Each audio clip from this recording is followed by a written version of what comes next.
Hello friends, welcome to study stage. तो आज की इस वीडियो में हम लोग आयत का सूत्र और वर्ग का सूत्र यानी रेक्टेंगल का फॉर्मूला और स्क्वायर का फॉर्मूला बहुत ही अच्छे तरीके से समझेंगे। यानी आयत की डिफिनेशन, आयत की परिभाषा और आयत से रिलेटेड जितने भी फॉर्मूले हैं उनको अच्छे तरीके से समझेंगे, और वर्ग की परिभाषा, वर्ग के जितने भी फॉर्मूले हैं उनको अच्छे तरीके से इसमें हम सीखेंगे कि आपको क्लास 10th में आयत के सूत्र से क्वेश्चन पूछ लिया जाए या फिर वर्ग के सूत्र से क्वेश्चन पूछ लिया जाए तो आपको इससे परेशानी नहीं होगी। तो क्लास 10th में क्या होता है कि आपको क्वेश्चन दे दिया जाएगा आयत के सूत्र से रिलेटेड और वर्ग के सूत्र से रिलेटेड, उसमें जो ऑब्जेक्टिव टाइप का पूछा जाता है उसमें आपसे पूछ दिया जाए। तो बहुत अच्छे तरीके से इस वीडियो को देखिए और सीखिए। तो चलिए पहले हम आयत का फिगर बना लेते हैं और आयत के डिफिनेशन और आयत के फॉर्मूले को समझते हैं। तो हमने आयत का यहाँ पे फिगर बना लिया है। ये है हमारा आयत। इंग्लिश में अगर बात करें तो इसे हम बोलते हैं रेक्टेंगल और हिंदी में इसे हम बोलते हैं आयत। इसे जो है चतुर्भुज भी बोला जाता है। चतुर्भुज, चतुर्भुज क्यों बोला जाता है? तो देखिए, चतुर मतलब होता है चार और भुजा मतलब होता है भुजा। तो इसके चार भुजा है, 1 2 3 4, चार भुजा है तो इसे हम चतुर्भुज भी बोलते हैं। ठीक, इसका जो है हर एक भुजा एक दूसरे के समानांतर और समान होता है। जैसे कि अगर ये भुजा अगर 3 सेंटीमीटर का है तो ये भी भुजा इसके 3 सेंटीमीटर का ही होगा। यानी एक भुजा, एक दूसरा भुजा जो है एक दूसरे के विपरीत होता है, यानी समान होता है। अगर यहाँ पे ये 5 सेंटीमीटर है तो ये हमारा हो जाएगा 5 सेंटीमीटर। ये हमारा होता है लंबाई, जिसे हम L से डिनोट करते हैं, लेंथ। ये भी हमारा होता है लंबाई। ठीक, और ये हमारा होता है चौड़ाई, जिसे हम B से सूचित करते हैं। ये हमारा होता है चौड़ाई, जिसे हम B से सूचित करते हैं। ठीक, फिगर को पहले आप अच्छे तरीके से समझते चलिए। तो ये हो गया हमारा लंबाई और ये हो गया लंबाई। तो दोनों एक दूसरा मतलब एक दूसरे के समान होते हैं। 5 सेंटीमीटर तो ये भी 5 सेंटीमीटर। ये दोनों हमारा हो गया चौड़ाई। अगर ये 3 सेंटीमीटर तो ये भी 3 सेंटीमीटर। अगर ये 6 सेंटीमीटर होगा तो ये भी 6 सेंटीमीटर होगा। एक दूसरे के विपरीत और समान होते हैं। अब जो है यहाँ पे देखिए, प्रत्येक इसमें भुजा जो होता है, प्रत्येक कोण जो होता है वो 90 डिग्री का होता है। देखिए यहाँ पे ये जो कोण आपको दिख रहा है, ये कोण भी 90 डिग्री का होगा, ये कोण भी 90 डिग्री का होगा, ये कोण भी 90 डिग्री और ये कोण भी 90 डिग्री। यानी इनकी चारों भुजा जो है 90 डिग्री आपस में 90 डिग्री की ही होंगी। और पूरा टोटल अगर आंतरिक भुजा कोण की बात की जाए तो टोटल मिलाकर कितना हो जाएगा? तो 360 डिग्री का ये हो जाएगा। टोटल आंतरिक कोण 360 डिग्री का हो जाएगा। ठीक, आयत में जो होता है इसमें 2 विकर्ण होते हैं। रेक्टेंगल में 2 विकर्ण होंगे। जैसे कि इसको ले लेते हैं नाम A, B, C और D। तो ये A से एक C तक का विकर्ण होगा और एक D, B यानी BD विकर्ण होगा। तो एक दूसरे जो विकर्ण है, एक दूसरे का जो विकर्ण है यहाँ पे ये कट रहा है, कटिंग कर रहा है। तो आयत में 2 विकर्ण होते हैं जो एक दूसरे को काटते हैं और दोनों विकर्णों की लंबाई क्या होती है? तो बिल्कुल समान होती है। तो आई होप आपको जो है ये आयत का जो डिफिनेशन है और आयत का जितने भी मतलब इससे रिलेटेड कुछ इंपॉर्टेंट फैक्ट था मैंने आपको बता दिया है। अब हम यहाँ पे आयत का फॉर्मूला बनाते हैं, यानी आयत का फॉर्मूला देखते हैं। तो बारी बारी से हम आयत का फॉर्मूला यहाँ पे समझते हैं। यहाँ पे है आयत का क्षेत्रफल। अगर हमें रेक्टेंगल का एरिया निकालना हो, रेक्टेंगल का एरिया हमें पता करना हो, यानी पूरे इस आयत का क्षेत्रफल पता करना हो, तो इसके लिए कौन से फॉर्मूले का यूज होगा? तो हम यहाँ पे लिखेंगे लंबाई गुने चौड़ाई। यहाँ पे शॉर्ट फॉर्म में लिखें, मतलब अगर आयत का आपको क्षेत्रफल निकालना हो तो जो लंबाई दिया रहेगा वो और चौड़ाई दिया रहेगा वो दोनों में गुना कर देंगे तो हमारा ये आयत का क्षेत्रफल निकल के आ जाएगा। उसके बाद हमारा आयत का परिमाप। अगर हमें आयत का परिमाप निकालना हो, आप इसे परिमिति या परिधि जो भी बोल सकते हैं, परिमिति भी बोल सकते हैं, आयत की परिमिति। तो अगर ये हमें परिमाप निकालना हो तो क्या इसके लिए फॉर्मूला का यूज होगा? 2 इंटू लंबाई प्लस चौड़ाई। अगर हमें आयत का परिमिति निकालना हो, परिमाप निकालना हो, तो हमें लंबाई और चौड़ाई को जोड़ करके दो से गुना कर देना होगा तो हमारा आयत का परिमाप निकल के आ जाएगा। समझते चलिए, याद करने की यहाँ पे जरूरत नहीं है। आप समझते चलेंगे तो आपके माइंड में हमेशा के लिए सेट हो जाएगा। उसके बाद हमारा आयत की लंबाई। अगर इसमें जो है आयत का लंबाई निकालना हो, जैसे कि चौड़ाई दिया हो और क्षेत्रफल दिया हो, तो हम लंबाई कैसे निकालेंगे? तो इसके लिए फॉर्मूला हमें यूज करना होगा क्षेत्रफल बटे लंबाई। निकालना है तो चौड़ाई तो ऑब्वियसली दिया होगा, तो यहाँ पे क्षेत्रफल बटे हम क्या कर देंगे? तो चौड़ाई कर देंगे तो हमारा ये लंबाई निकल के आ जाएगा, क्षेत्रफल बटे चौड़ाई।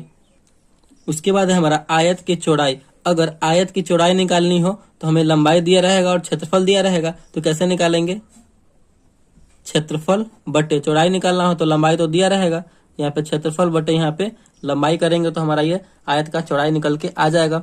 नेक्स्ट है हमारा आयत का विकर्ण। अगर हमें ये विकर्ण निकालना हो, जैसे कि डी से बीडी विकर्ण निकालना या फिर एसी विकर्ण निकालना हो, तो ये मैं कैसे निकालेंगे? इसके लिए फॉर्मूले का यूज होगा रूट अंडर लंबाई स्क्वायर प्लस चौड़ाई स्क्वायर। अगर हमें आयत का विकर्ण निकालना होगा तो हम कौन से फॉर्मूले का यूज करेंगे? यहाँ पे रूट अंडर लंबाई स्क्वायर प्लस चौड़ाई स्क्वायर। तो जो लंबाई दिया रहेगा उसका हम कर देंगे रूट के अंदर में। जैसे कि यहाँ पे देख लीजिए, अगर लंबाई 5 सेंटीमीटर तो रूट के अंदर 5 सेंटीमीटर, चौड़ाई कितना है? अगर 2 सेंटीमीटर तो यहाँ पे 2 सेंटीमीटर। इसको अब सॉल्व करेंगे तो हमारा यहाँ पे निकल के आ जाएगा। तो इसी प्रकार हमें निकालना है। तो आई होप आपको आयत से रिलेटेड इसकी परिभाषा और फिगर और आयत का जो भी फॉर्मूला था इंपॉर्टेंट, वो आपको समझ में आ गया होगा। तो आप इसे कहीं नोट भी कर सकते हैं, लिख भी सकते हैं, जिससे कि आपको एग्जाम में बहुत अच्छे तरीके से यहाँ पे आप इसको समझ पाएं और रिवीजन कर पाएं, जिससे कि एग्जाम में अच्छे तरीके से आप लिख पाएं। तो चलिए अब हम समझते हैं यहाँ पे वर्ग का सूत्र, यानी वर्ग से रिलेटेड जितने भी सूत्र हैं और वर्ग की परिभाषा, वर्ग को समझते हैं। तो ये है हमारा वर्ग, यानी इसे हम हिंदी में बात करें तो इसे हम वर्ग बोलते हैं, अगर इंग्लिश में बात करें तो इसे हम स्क्वायर बोलते हैं। ठीक, चलिए इसका कुछ नाम ले लेते हैं, ए बी सी डी। तो हमने यहाँ पे कुछ नाम ले लिया है। तो अगर वर्ग की परिभाषा अगर हम जाने तो कैसे करेंगे? चार भुजाओं से घिरी या फिर चार भुजाओं से घिरी बंद आकृति जिसकी चारों भुजाओं आपस में क्या होती हैं? तो बराबर होती है। मतलब यहाँ पे चार भुजा इसमें दिया हुआ है, 1 2 3 4, चार भुजा से घिरी हुई बंद आकृति है, तो इसे हम वर्ग बोलेंगे। और देखिए, इसे हम वर्ग बोलेंगे तो इसे हम चतुर्भुज भी बोलते हैं, चतुर्भुज भी बोलेंगे। कैसे? मैंने आपको आयत वाले में बताया था कि चतुर्भुज का मतलब क्या होता है? चतुर का होता है चार, भुजा का मतलब होता है भुजा। इसमें चार भुजा है तो इसे हम चतुर्भुज भी बोलेंगे। और इसमें जो है चारों भुजा आपस में बराबर होती है। मैंने ये पेन से बनाया है, मतलब आप स्केल से बनाएंगे तो बिल्कुल सेम सेम बनाएंगे। जैसे कि अगर ये 3 सेंटीमीटर का होगा तो ये भी 3 सेंटीमीटर, ये भी 3 सेंटीमीटर, ये भी 3 सेंटीमीटर और ये भी 3 सेंटीमीटर का होगा। यानी वर्ग में चारों भुजा आपस में बराबर होती है। ठीक, तो वर्ग भी एक चतुर्भुज होता है और प्रत्येक कोण जो होता है इसमें हमेशा क्या होता है? तो चारों कोण 90 डिग्री होता है, यानी समकोण होता है। ये भी 90 डिग्री होगा, ये भी 90 डिग्री होगा, ये भी 90 डिग्री और ये भी 90 डिग्री का ही होगा। और इसमें दो विकर्ण होते हैं जो बिल्कुल समान होते हैं आपस में। जैसे ए से सी तक एक विकर्ण होगा और बी से डी तक एक विकर्ण होगा। इसमें यानी वर्ग में भी दो विकर्ण होते हैं। तो फिगर तो आपको समझ में आ गया होगा। अब हम वर्ग यानी स्क्वायर का जितने भी फॉर्मूला है उसको लेते हैं। यहाँ पे अगर हमें वर्ग का क्षेत्रफल निकालना है, यानी एरिया ऑफ स्क्वायर निकालना होगा, क्षेत्रफल तो कैसे निकालेंगे पूरे वर्ग का? यहाँ पे होगा, तो इसके लिए फॉर्मूला यूज होगा भुजा गुने भुजा। भुजा गुने भुजा करेंगे तो हमारा वर्ग का क्षेत्रफल निकल जाएगा। या फिर इसे हम लिख सकते हैं भुजा स्क्वायर भी लिख सकते हैं। ठीक, भुजा स्क्वायर करेंगे, जैसे कि अगर एक भुजा यहाँ पे 2 सेंटीमीटर दिया हुआ हो, जैसे कि मान लेते हैं एक भुजा 2 सेंटीमीटर दिया हो, तो वर्ग का क्षेत्रफल निकालने के लिए क्या हो जाएगा? 2 गुने 2 यानी 4, वर्ग का क्षेत्रफल 4 सेंटीमीटर हो जाएगा। तो इसी प्रकार हम निकाल लेंगे। और यहाँ पे है वर्ग का परिमाप हमें निकालना हो, वर्ग का परिमाप। तो वर्ग का परिमाप निकालने के लिए इसके लिए हम कौन से फॉर्मूले का यूज करेंगे? तो 4 गुने भुजा, यानी इसकी जो भी एक भुजा जो दी हुई रहेगी, जैसे कि एक भुजा अगर दी हुई है 2 सेंटीमीटर, इसमें हम कितना से गुना कर देंगे? 4 से गुना कर देंगे एक भुजा में, तो क्या हो जाएगा? 4 दूना 8, यानी वर्ग का जो परिमाप है, परिमिति कितना हो जाएगा? तो 8 सेंटीमीटर हो जाएगा। तो इस प्रकार हम वर्ग का परिमाप भी निकाल लेंगे। और वर्ग का विकर्ण निकालना, जैसे कि ए से सी तक विकर्ण दिया गया है, तो हम ये निकालने के लिए, विकर्ण निकालने के लिए क्या करना होगा? रूट अंडर, रूट लगाना होगा, 2 गुने भुजा करना होगा। यानी भुजा कोई ना कोई तो भुजा दिया हुआ होगा, जैसे कि 2 सेंटीमीटर दिया है तो 2 गुने भुजा कितना दिया? 2 सेंटीमीटर, 2 दूना 4 और रूट के अंदर 4 है, तो रूट के अंदर में से 4 में से इसका वर्गमूल निकलेगा तो कितना हो जाएगा? 2 हो जाएगा। तो यही 2 सेंटीमीटर एक वर्ग का विकर्ण हो जाएगा। तो आई होप आपको ये समझ में आ रहा होगा बहुत ही अच्छे तरीके से। यहाँ पे है वर्ग की भुजा। अगर हमें वर्ग की भुजा निकालनी हो, जैसे कि ये भुजा हमें पता नहीं है, चारों भुजा में से कोई मतलब किसी का भुजा हमें पता नहीं है, तो भुजा निकालने के लिए हमें क्या करना होगा?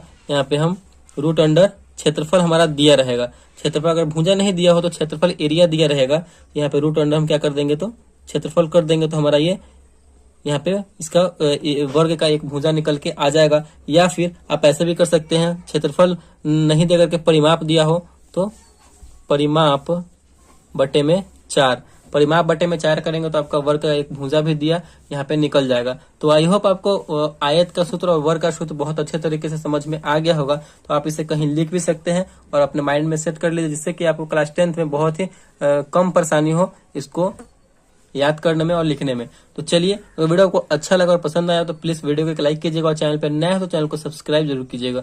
Thank you.